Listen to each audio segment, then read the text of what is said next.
فاسألوا أهل الذكر إن كنتم لا تعلمون.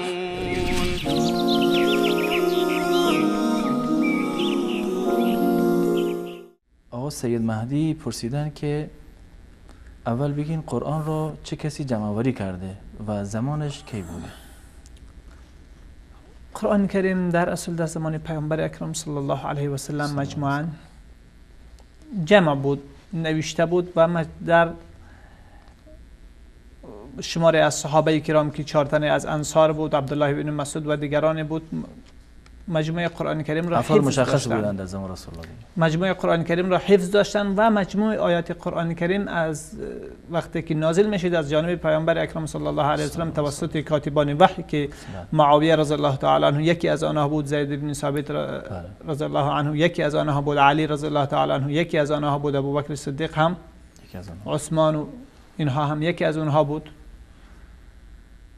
و عثمان رضی الله عنه هم یکی از حافظین کل قرآن کریم بود در او زمان. یعنی تمامی از توسط اینها با املای پیامبر اکرم صلی الله علیه و سلم نوشته شده بود. حتی در موارد مثلا آیت نازل میشد و بخشی از او نزول او به تأخیر می افتاد. بعد از اینکه او قسمت او نازل میشد با پیامبر اکرم صلی الله علیه و سلم همون کاتب وحی را طلب میکرد تا اینکه این جزئی آیت را اضافه کرد. قسمی که در آیت لیس علی الاعمى حرج ولا علی اعرج در برای جهاد آمده، یعنی در اول جزئی آیت نازل نشده بود. وقتی که عبدالله ابن ام مکتوم رضی الله عنه آمده مستعرض شد که وقتی که جریمه حق در مورد کسانی که از جهاد عقب می نشینن بازنشستگی دارن در برای جرمی از اونها آمده لا يستوي القاعدون من المؤمنین. این آیت بوده، آیت قبلی ما اشتباه گرفتم. لا يستوي القاعدون من المؤمنین والمجاهدون في سبیل الله. اینجا آمد گفت که ما حضور یافته نمیتوانیم چون نابینا هستیم، نمیتونیم که حاضر شم. وقتی که الله تبارک و تعالی برای تکریم این جزئی آیت به تأخیر گذاشته بود، نازل کردی جزئی رو که لا يستوي القاعدون من المؤمنین غیر اولی الضرر. این کلمه در بعد نازل شد و از جانب پیامبر اکرم صلی الله علیه و سلم کاتب وحی طلب شد و اضافه کردن در آیت در جایش جای مشخص. بله. و هرگاه آیتی از قرآن، یک آیتی از سوره نازل میشد، کاتب وحی که نوشته بود او را طلب میکرد و میگفت در فلان آیت بعد در فلان سوره بعد از فلان آیت و قبل از فلان آیت قرار بنویس. پس این همه چیز در زمان پیامبر اکرم صلی الله علیه و سلم نوشته شده بود، اما تمام این یک جا تا یک دفتر منظم به صورت یک مصحف کامل یعنی گذاشته نشده بود. که در زمان، یعنی چیزی که این کاتب وحی نوشته بود پیش او بود، چیزی که کاتب وحی دیگر نوشته بود پیش او بود، چیزی که کسی از پیامبر اکرم صلی الله علیه و سلم املا گرفته نوشته بود نزد او بود.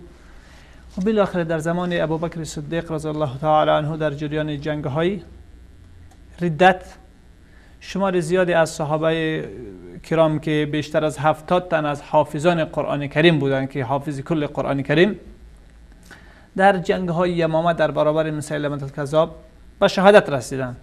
اینجا عمر فاروق رضی الله تعالی عنه پیشنهاد جمع آوری مجموعه همین نسخه های نوشته شده قرآن کریم را به ابوبکر صدیق رضی الله تعالی عنه کرد و ابوبکر صدیق رضی الله تعالی عنه در نتیجه اصرار عمر فاروق رضی الله عنه زید بن ثابت به این قضیه مقتنع شد در سال اول هجری. و در سال اول خلافت ابوبکر صدیق رضی الله تعالی عنه، اولین سال هجری بعد از وفات رسول الله صلی الله علیه و سلم، اونجا زید بن ثابت رضی الله عنه که یکی از جوان 20 چند ساله بود، یکی از کاتبان وحی رسول الله صلی الله علیه و سلم، و از استعداد بسیار عالی برخوردار بود که در زمان که رسول الله صلی الله علیه و هجرت کردن به مدینه منوره و اونها را هدایت دادن که باید زبان بنی اسرائیل، زبان عبرانی را یاد بگیرد تا اینکه نامه‌هایی که میآید، چیزهایی که ضرورت می شود در تعامل با اونها، شخصی مأمونی از خود داشته باشد. در مدت 10 روز این زبانه آموخت و یاد گرفت. یعنی اینقدر استعدادی عادی داشت که کمتر از 1 ماه،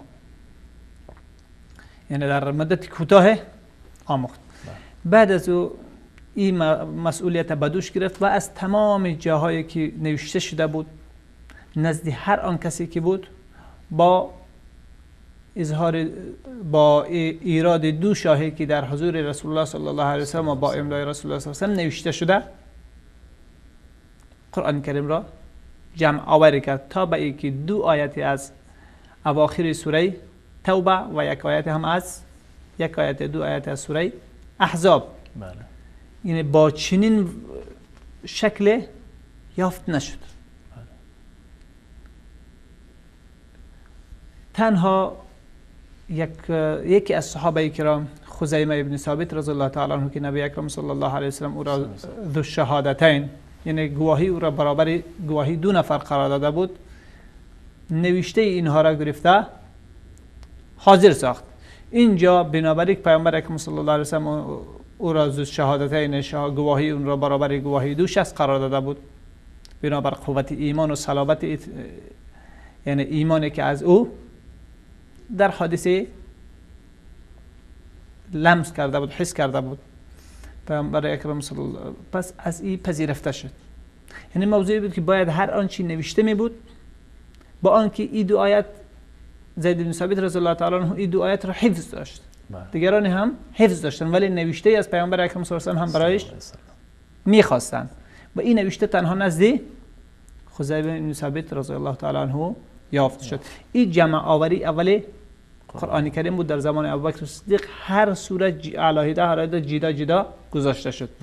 بعد از او در زمان عثمان ابن عفان رضی الله تعالی عنه، بعد از گذشت 6 سال از خلافت عثمان ابن عفان رضی الله عنه، و فتوحات اسلامی زیاد شد، خیلی از کشورها مناطق زیاد شد با یعنی اشکالات میانی گروه های و دسته های مجاهدین که از شهرهای مختلف و از کشورهای، فعلا بگیریم کشورهای مختلف، اون زمان مناطق مختلف سرازیر میشدن در سرزمین آذربایجان و اون منطقه. حذیفه ابن یمان رضی الله تعالی عنه احساس کرد که با هم در نحوه تلاوت اشکال دارن و اختلاف دارن. آمده پیشنهاد کرد حذیفه ابن یمان رضی الله تعالی عنه صاحب سیر رسول الله صلی الله علیه و آله که باید مجموع اینها با یک قرائت جمع آوری شون و این مصحف در نسخه برداری شده در اختیار همگان قرار داده شود. که در زمان عثمان ابن عفان رضی الله تعالی عنه باز هم بار دیگر این مسئولیت به زید بن ثابت رضی الله عنه سپرده شد و سوره های قرآن کریم ترتیبی که فعلا وجود داره، این ترتیب با اونها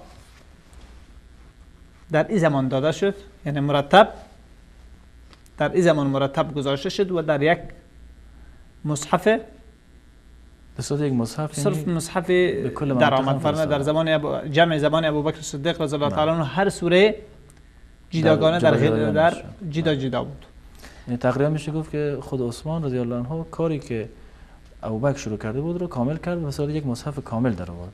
بله، اینها و ترتیب فعلی آیات قرآن کریم هم مصحف شد، به همون اساس گذاشته شد و در اینجا در سوره توبه که بسم الله الرحمن الرحیم در اولش در اول اون وجود نداره، عثمان ابن عفان رضی الله عنه پرسیده شد درباره ازی، یعنی از پیامبر اکرم صلی الله علیه و سلم نقل در بسم الله راجع به این ما نیافتیم.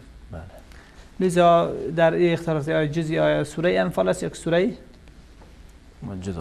جدا هست و بدون بسم الله الرحمن الرحیم آمده، لذا در اول بسم الله الرحمن الرحیم گذاشته نشد چون از پیامبر اکرم صلی الله علیه و سلم نقل راجع به او نیافتند.